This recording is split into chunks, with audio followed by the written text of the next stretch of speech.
অন্তর্বর্তীকালীন সরকারকে সব বিষয়ে সংস্কার না করার পরামর্শ দিয়ে দ্রব্যমূল্য নিয়ন্ত্রণ এবং নির্বাচন কমিশন সংস্কার করে দ্রুত নির্বাচনী রোডম্যাপ ঘোষণার দাবি জানিয়েছেন বিএনপি মহাসচিব মির্জা ফখরুল ইসলাম আলমগীর।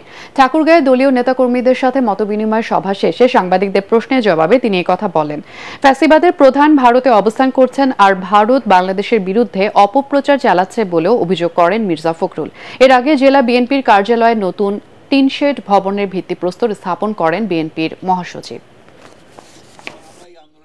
নির্বাচিত যে পার্লামেন্ট আসবে সেই পার্লামেন্ট সেই কাজগুলো করবে।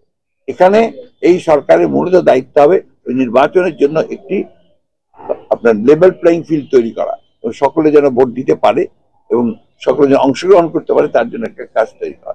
আর এই ভোটে রিগিং করার যে ব্যবস্থা আমলি করে গিয়েছিল সেটাকে নির্মূল করে নিরপেক্ষ লোকজনদেরকে নির্বাচন পরিচালনার জায়গায় বসানো।